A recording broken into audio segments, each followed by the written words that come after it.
Hi there, welcome. This is Danger Canadian Content Productions, live at the Factory Go here in the Danforth, and we're delighted to have Drew from Return For Refund with us. Hello. Hi, I'm delighted to be here. Good. A couple of things, I suppose. Let's just start talk about. We saw you in Cherry Colas ages ago, and I think on the same bill as I do now, and this one got to be about 3 or 4 years ago.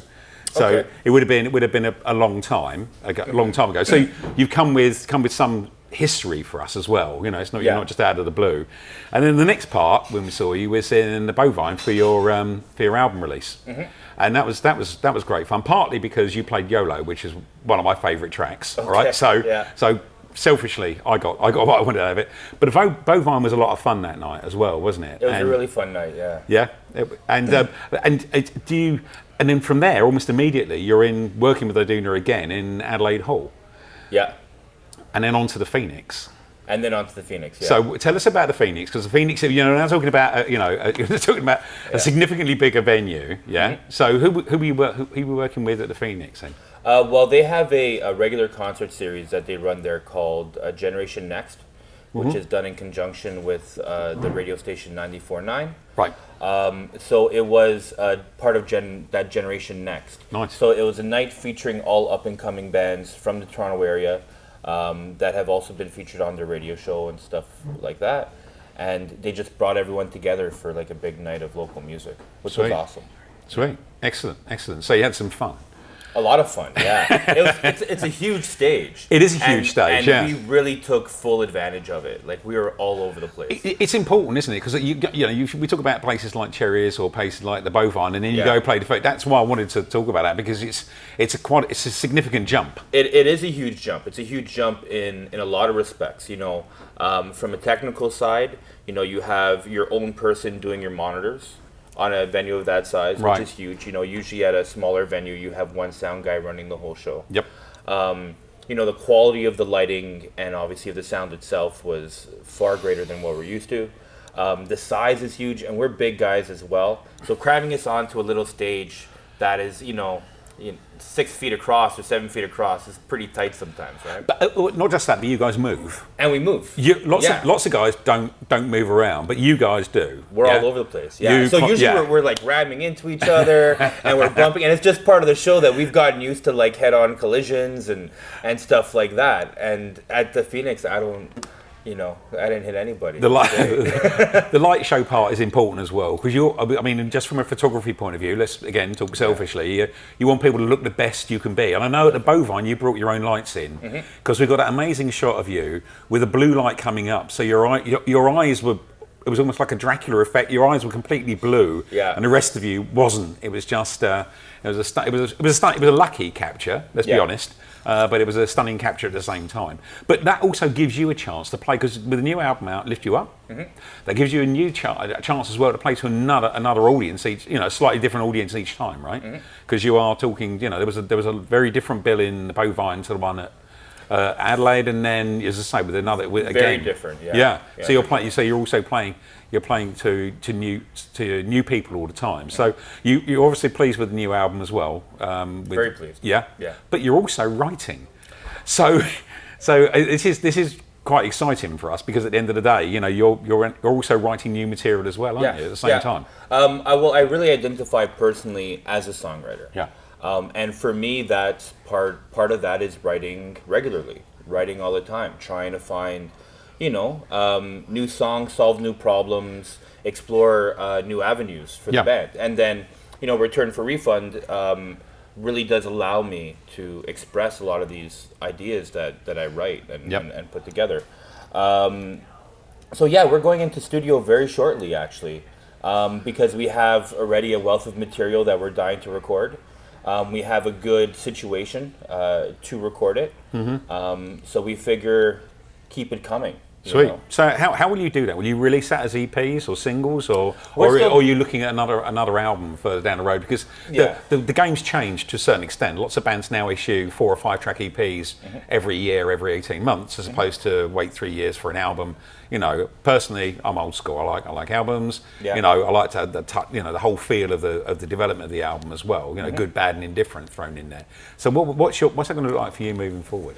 Personally, I wish we could put out albums. But practically right now, it just doesn't make sense for a lot of the reasons that you were saying, right? The turnaround is much longer. Our resources are much smaller than, as an independent act than other acts. There's a big difference between putting together 6 songs and putting together 10 or 11. Yeah. There really is, especially since those first 6 songs are going to be the ones that come to you the easiest. Yep. So those other ones are going to be the ones you're going to have to work for all the more to put together. So with this next project coming up, we try not to think about what it's going to be, the final product, until we know what we're dealing with. Are you also using the opportunity, the gigs, to road test some of the new material as well? Exactly. Because audience reaction to what you're actually playing plays a big part in terms of telling you whether it's how catchy that song is or otherwise. Yeah. Yeah. For example, YOLO.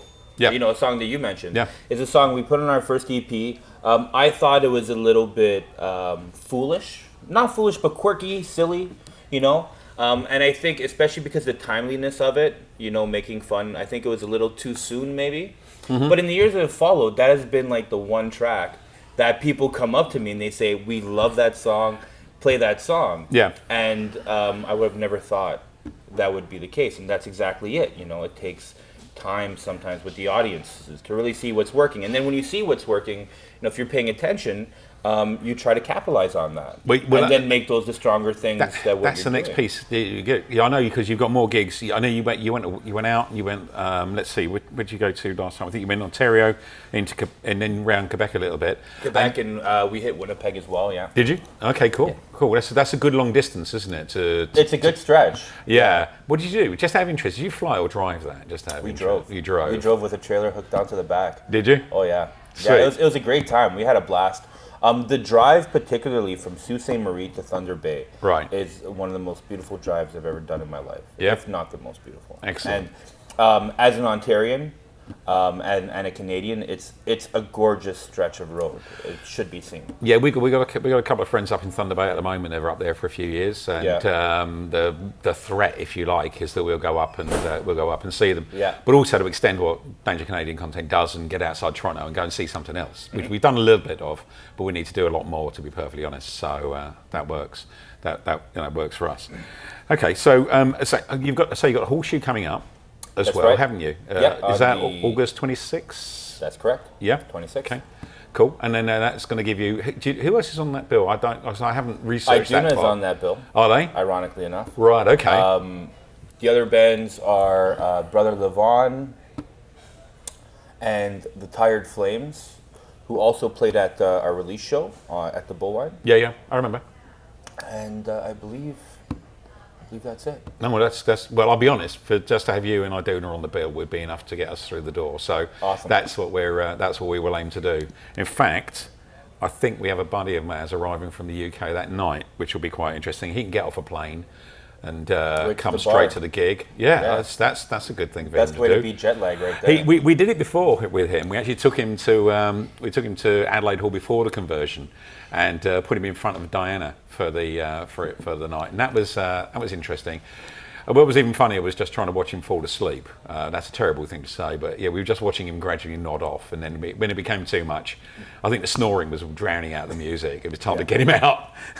Time to get him out. Well, I'll tell you what we'll do. Let's move on into onto the speed round of doom, which comes. This is a. There's nothing serious about this whatsoever. It's either the first thought that comes into your head, or if you don't go, I can't possibly answer that, it's outrageous, then that's good too. So which pizza would most clearly describe your personality? Deluxe. Deluxe. Okay, cool. That's all good. There's a program going to Mars.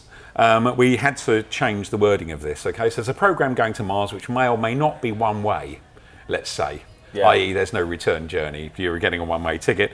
So it's been a terrible year. It always is a terrible, and increasingly recently for musical celebrities. But if one of them had to be on board this trip to Mars, which one is going to be on board? Is it going to be Van Morrison, Johnny Rotten, Kanye West, Bob Dylan, or Sting?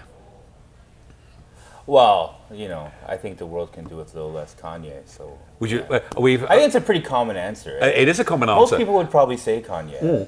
You know, like ordinarily I probably wouldn't send anybody. I'd say, you know, there's enough room for everybody down here. But if I were to say one person who's kind of been a bit of a twit, yeah. Yeah, we did. We actually had someone said, could not only he go, but could he take the entire family with him? Which I thought was quite funny. Yeah. I thought it was a bit extreme, but you know, that's okay too. Yeah, if I'm going to pick one. You're going to pick one. That would be, because, Sting, Van Morrison, these are Johnny Rotten, you know, no, I got no problem with these people. No, they're okay. Yeah, they're fine. Fair enough. In a fight, who'd win? A silverback gorilla or 100 midgets with knives? 100 midgets with knives? Yeah. Oh, yeah, hands down. Yeah, the problem is, it's almost like I can see the next question is, and where can I find it on YouTube? It's going where can you find all those midgets with knives? Nice. That's terrifying. It is. That's terrifying. It really is. I'm pretty sure, because like even the gorilla would probably just see that wall of midgets and get. I think so. Out. Yeah, unless it's got a tree in its hand or something like that. You know, maple syrup, overpriced or overrated? Depends on the maple syrup. Oh, yeah. We're going for quality. I used to live in Quebec, and I used to buy it in the tins straight from the farmers. And it's really cheap over there because it's domestic and they have, you know, agreements. And fine maple syrup is, it's worth it. But over here, it is overpriced. Because you pay double the price of what you're getting it, and we're like one province away. Yeah, you know, we don't even have free trade between our own provinces. No, and that's a problem because there's some very good booze that doesn't get across. Some good booze and some good maple syrup. Well. So we're missing out basically. We are. I feel a road trip coming on, maple syrup and extraordinarily strong beer.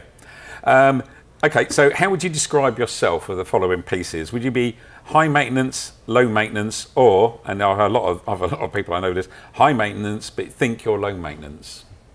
High maintenance. High maintenance? No, I'm high maintenance. I know I'm high maintenance. Yeah? Yeah, I'm pretty quirky.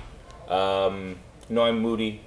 You know, I think I fall into that unfortunate cliche of creative people who just, you know, don't always communicate the best and then get frustrated and think everybody's supposed to get everything right away. So, I am definitely, Okay. Yeah, I can't even fool myself into thinking. No, okay, fine. That's honesty is, if you know yourself well enough at that point, then it's all good. Yeah. Penguins or scorpions? Penguins, 100%. Hands down. Penguins. The penguins are favorite. Yeah. I used to have dreams about penguins. Like my first dreams I ever had were about penguins. Yeah. I don't know why. I see penguins now. I'm mesmerized by them. Done. Yeah. I actually in a previous life, on a previous planet, I took a girlfriend to feed penguins in a zoo, and I'd paid for this not a lot, but a little bit for this. Yeah. And she walked into the enclosure with a bucket of fish, and that was because that was her dream, right? She wanted to feed penguins, and she did. It's a hell of a date. It may have been the last one. There's nowhere to go after that. What do you do? Yeah. My relationship has failed because I've delivered the one thing she wants in life. That's a life lesson, isn't it? Yeah. Always leave something out. Okay. Right. If you had to pick a vegetable that best describes Toronto, which vegetable would you pick? That best describes Toronto. Toronto. Yeah. Wow, that's an interesting one. We worked on the basis it was Hogtown, so there had to be something to go with the pork. So at the end of the day, I was gonna go something like a potato, you know, like it's not pretty, doesn't taste necessarily special, but like it gets the job done. You know, you can grow them en masse like crazy. If you've ever farmed potatoes, they grow like... I did it only a few weeks ago, actually. Really? Yeah, they grow like mad. Uh-huh. You know what I mean? Sprawl like crazy. But there's really no character to a potato in and of itself. You know what I mean? Yeah. But you can sustain a country on them. Yeah, you can.